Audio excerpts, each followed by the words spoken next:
আসসালামু আলাইকুম সবাইকে। আজকে আমি তৈরি করছি কুমড়ো ফুলের বড়া। তো রেসিপি শুরু করার আগে আপুদেরকে অসংখ্য ধন্যবাদ এত সুন্দর কমেন্ট করার জন্য। আজকে আমি বানিয়েছিলাম কুমড়ো ফুলের মচমচে বড়ার রেসিপিটা। আমি এটা আগে কখনো খাইনি। এখন শীতকালে কিন্তু এরকম কুমড়ো ফুল বাজারে অ্যাভেলেবেল পাওয়া যায়। তো আজকে আমি যখন বাজারে গিয়েছিলাম তখন হঠাৎ করে চোখে পড়লো এরকম সুন্দর ফুল।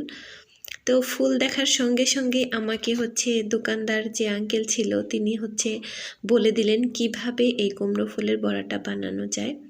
তার রেসিপিতে আজকে আমি বানিয়ে আপনাদের সঙ্গে শেয়ার করছি। এখানে মসুরের ডাল, কুচো চিংড়ি, তারপরে ছিল হলুদ মরিচের গুঁড়ো, ছিল আতপ চালের গুঁড়ো এবং লবণ। এছাড়াও ছিল পেঁয়াজ, রসুন এবং কাঁচামরিচ। কুমড়ো ফুলের এই বড়াটা বানানোর জন্য এই কয়েকটা ইনগ্রেডিয়েন্ট আমার লেগেছে। এগুলো কিন্তু সবসময় অ্যাভেলেবেলই থাকে। চিংড়ি মাছটা অনেক সময় থাকে না, বাট ওটা ছাড়াও হয়। চিংড়ি মাছটা অপশনাল। তো ফুলটা এরকম থাকে। এর যে নিচের অংশটা আছে, এই অংশটা এটা কেটে ফেলে দিতে হবে। তো আমি এক হাত দিয়ে ফোন ধরে থাকায় এক হাত দিয়ে কাটতে একটু অসুবিধা হচ্ছিল। আমি সব কয়টা ফুল এরকম করে কেটে নিচ্ছি।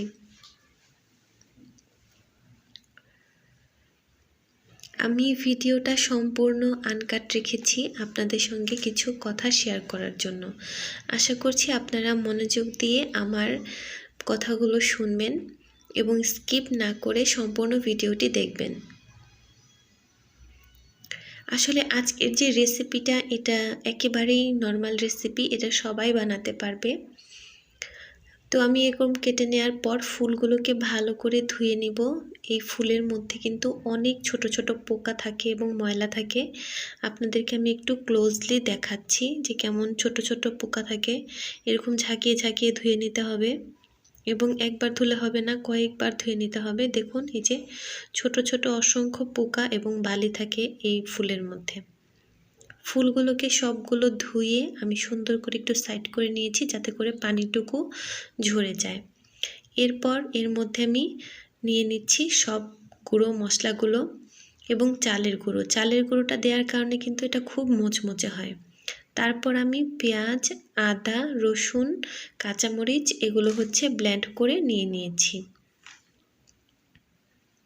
আদার পরিমাণটা অল্প দিবেন, যদিও আমার দেখানোর সময় স্কিপ হয়ে গিয়েছিল। এখানে দিয়ে দিচ্ছি মসুর ডাল বাটা। এটা মসুর ডাল বাটাটা দিলেও কিন্তু খুব মুচমুচে একটা ভাব আসে, খেলে তখন বোঝা যায় যে কতটা ইয়াম্মি হয়েছে। তারপর আমি এখানে দিয়ে দিচ্ছি ছোট চিংড়ি মাছ বাটা। চিংড়ি মাছ বাটাটা একেবারেই অপশনাল, আপনারা চাইলে অ্যাভয়েড করতে পারেন, কিন্তু দিলে খুবই মজা হয়। এরপর এগুলোকে হাত দিয়ে ভালো করে আমি মিশিয়ে নিব। এখানে কিন্তু এক্সট্রা পানি দেওয়ার কোনো দরকার নাই। এক্সট্রা পানি দিলে এগুলো বড়ার গায়ে মানে ফুলের গায়ে ভালো মতো লাগবে না। এটাকে খুব ভালো করে মিক্সচার করে আমি ফুলের মধ্যে মাখিয়ে নিব। তো এভাবে মাখিয়ে নিচ্ছি। আজকে আমার সঙ্গে খুবই ভয়ানক একটা ঘটনা ঘটেছে। আজকে আমাদের যে কম্পিউটার ক্লাস হয় সেটা আমাদের বাসা থেকে 10 মিনিটের হাঁটা পথ। তো আমাদের ক্লাসটা শুরু হয় সন্ধ্যা 6টা থেকে রাত 7:30 পর্যন্ত। তো আমরা যে রাস্তা দিয়ে যাই নর্মালি সেই রাস্তাটা একেবারেই অন্ধকার থাকে এবং শীতের দিনে তো মানুষ সচরাচর কম বের হয়।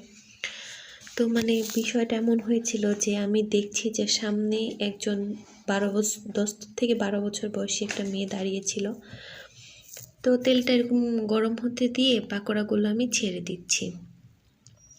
তো তারপরের কথা বলছি। তো সেই মেয়েটা দেখছি একটা ভাঙা বাড়ি আছে আমাদের ওই রাস্তার মধ্যে।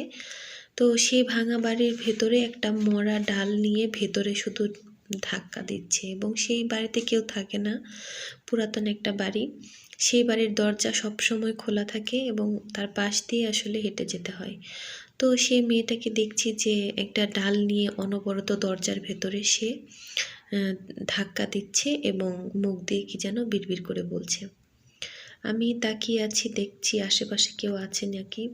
তো কিছুক্ষণ পর যখন দেখলাম যে পেছনে একজন মানুষ আছে, তখন আসলে একটু সাহস হলো। কিছুক্ষণ সামনে হাঁটতে থাকি আমি।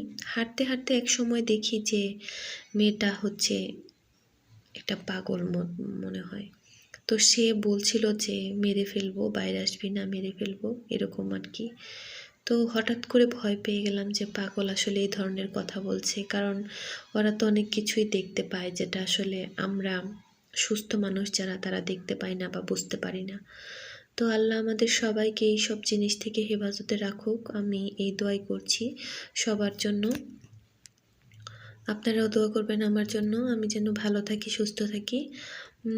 এরকম করে আসলে বড়াগুলো বানিয়ে নিচ্ছি। বড়াগুলো বানানো একেবারেই ইজি, তারপরেও যেহেতু আমি খুব ভয় পাচ্ছিলাম, আমি কথাগুলো কোথায় শেয়ার করব, কার সঙ্গে শেয়ার করব, বিষয়গুলো বুঝতে পারিনি। সেজন্য এখন আমি আপনাদের সাথে কথাটা শেয়ার করলাম। আপনাদের কারো এরকম কোনো অভিজ্ঞতা আছে কি না অবশ্যই জানিয়ে দেবেন। তো বড়াগুলো যেহেতু অনেক তেল অ্যাবজর্ব করে নেয়, সেহেতু সাইড করে এরকম রেখে দিয়েছিলাম।